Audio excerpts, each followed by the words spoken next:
Ketakutan bukan dari Tuhan. Si pencuri datang untuk mencuri, membunuh dan misalkan. Banyak yang mati kan? Banyak binasa. Mencuri apa yang dicuri? Damai sejahtera. Damai sejahtera dicuri karena kebodohannya, karena kurang pengetahuan. Akhirnya mati sia-sia dan masuk binasa. Nah, itu yang terjadi. Kenapa sia-sia? Karena kurang pengetahuan. Pengetahuannya apa? Kalau kita banyak pikiran, asam lambung ini akan berhubungan dengan reaksi kimia di dalam tubuh. Kalau kita banyak pikiran, kita penuh dengan ketakutan, di tubuh manusia akan bergolak reaksi kimia beracun. Ya, dan selnya juga nggak akan. Ya, yang saya sebut dengan hormon kortisol. Dia akan memicu asam lambung naik. Nah, asam lambung yang naik akan menutupi pernafasan kita dan slim itu akan menjadi lengket seperti lem. Nah, ketika pori-pori sel itu tertutup, kan sel ini kan punya pernafasan juga, Pak, punya pembuangan, ya, sel, dia hidup. Kalau dia shutdown, terus kemudian kepanikan dan ketakutan itu semakin menggila, dan akhirnya si asam lambung tidak bisa menembus ini, dia akan mendesak ke jantung. Makanya rata-rata kena jantung dan kena ini napasan. Nah, seperti itu. Semua karena pikiran. Orang kalau punya pikiran, Pak, pikiran negatif, lemah, Pak, badan. Otomatis. Makanya hati yang gembira adalah obat. Obatnya manjur. Nah, kenapa manjur? Karena ketika hati yang gembira, karena penuh dengan damai sejahtera, penuh dengan shalom, maka hormon di dalam tubuh kita akan menghasilkan hormon positif, yaitu hormon endorfin, hormon yang memudahkan kita senyum, hormon dopamin, oksitosin, serotonin itu hormon yang bahagia, dan interferon. Interferon itu kalau orang ada kanker, lewat habis semua. Makanya terjadilah sesuai dengan imanmu. Jadi waktu Alkitab bilang hati yang gembira adalah obat, itu secara teknologi bisa dibuktikan bahwa ada hormon. Yes, otomatis itu, Pak. Karena tubuh kita sudah diperlengkapi oleh senjata oleh Tuhan untuk merecovery dirinya sendiri tanpa bantuan dari luar. Tuhan udah nyiapkan dari alam. Tubuh kita ini diciptakan dari tanah. Berarti yang koheren dengan tubuh kita adalah segala sesuatu yang ada di dalam tanah. Gak mungkin dari kimia yang datang. Nah, sekarang kalau bicara tentang fear tadi atau ketakutan tadi, adakah hubungannya dengan peristiwa yang terjadi hari-hari? Ada. Karena ini adalah cara untuk menggiring. Karena gini, kenapa ketakutan yang dijadikan isu? Kalau cuman bilang tidak ada uang atau negara kolaps, gak punya bangkrut dan sebagainya, gak menakutkan orang. Yang penting gue masih bisa ketemu saudara gue. Tetapi kenapa? Karena tadi perlu percepatan untuk segera menguasai mindset manusia. Perlu diperhatikan, setiap sistem itu sifatnya masif. Masif itu memaksa skala besar dan intensitas tinggi. Memaksa ini apa? You don't have another chance.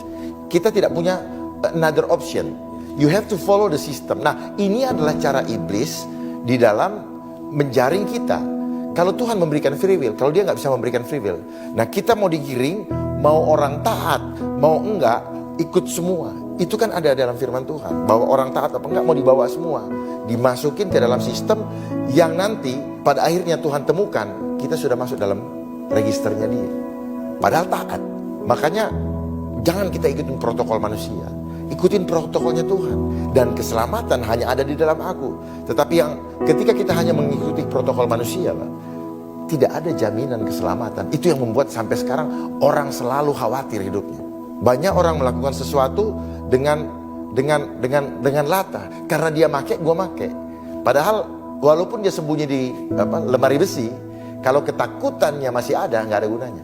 Karena di mindsetnya, Pak, begitu di sini takut, sini coba taruh pikiran Kristus. Oh, beda, firm. Dan saya bisa buktikan secara objektif, Pak. Ketika kita mengatakan Tuhanku dahsyat, maka tubuh kita kuat.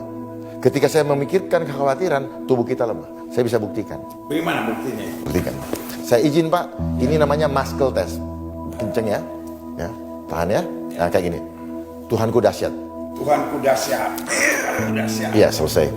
Aku khawatir. Aku khawatir. Tahan ya Pak Pendeta. Khawatir. Mana. Ya. Kuat tuh. Kalau papi kan bisa Ya. kuat tuh. Tuhanku dahsyat. Tuhanku dahsyat. Yes. Kuat. Ya.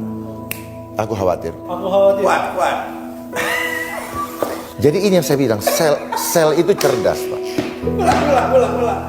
Tahan. Tuhanku dahsyat. Cukup sekali aja dalam hati juga udah jadi. Oh, Ya. Sekarang, aduh aku khawatir.